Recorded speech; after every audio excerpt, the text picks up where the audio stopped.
Welcome to the Short Funk Podcast. I'm Tom Barbalet, and today, fake news in the US.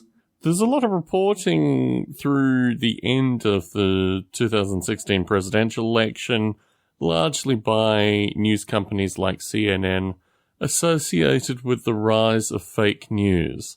And the thing that strikes me, and particularly if you look at the legacy of CNN through things like WikiLeaks, is that fake news is so central to American news, American mainstream media, that it really is very curious that one particular media outlet is now looking at it critically. In fact, there's a whole analysis associated with the fact that Trump and Trump's statistics and Trump's message and all these kind of things are based so little on fact that this is a new phenomena. But actually, my whole experience associated with being in this country and looking at any mainstream media in this country, the whole thing is fake. And one of my favorite aspects of fake news is associated with the statistics that the Department of Labor puts out on a monthly basis associated with nominally employment. Now, in 2006, 2007, I was living in Las Vegas, Nevada, and the unemployment statistics, or as they're called here, the employment statistics, struck me as being very curious. I did some background research, particularly associated with what is called loosely seasonal adjustment, and what that actually means associated with the numbers that are produced by the Department of Labor. The numbers are purely political. In fact, what's striking about the employment statistics produced by the Department of Labor is more how there is no gauge associated with what I guess one would call livelihood employment, like employment to a level where you can sustain life comfortably.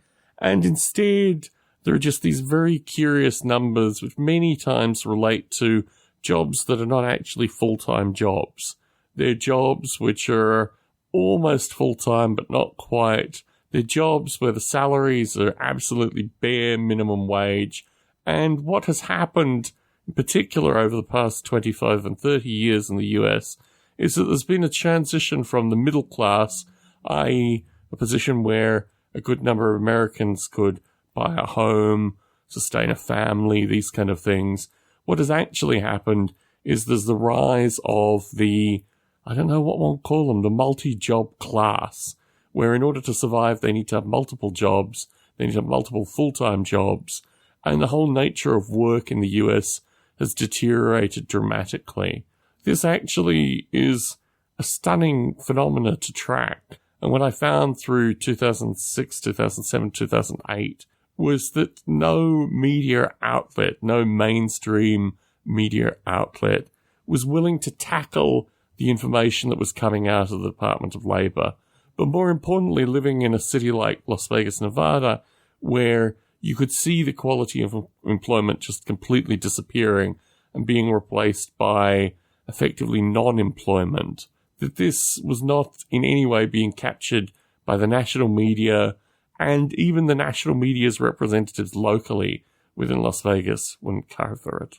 So what I found through this period of time, what I knew pretty well when I came to the US periodically in the 90s, was associated with the fact that the media really is just an extension of the political military complex in this country. And it's very curious when you look at any media story with any critical basis, with any critical means of thinking about, like, what is the story about? What is the story really about? And what is the underlying mathematics, the underlying statistics, the numbers that should be gathered in order to support this story? Once you start doing any degree of analysis with a majority of the media that is produced in this country and has been produced for many, many years, if not tens of years, is the whole media thing in this country is fake news. And what's particularly curious is now one media organization is going out there and saying, well, you know, all this stuff is fake statistics, what have you, when actually the same media organization has been propagating just a similar number of curious fake statistics that have no basis in anything of meaning. And unfortunately, the population, well, the general population, just hasn't had this kind of critical edge, this analytical critical edge associated with this kind of media to say, actually, the whole thing is fake. The whole thing is genuinely bizarre.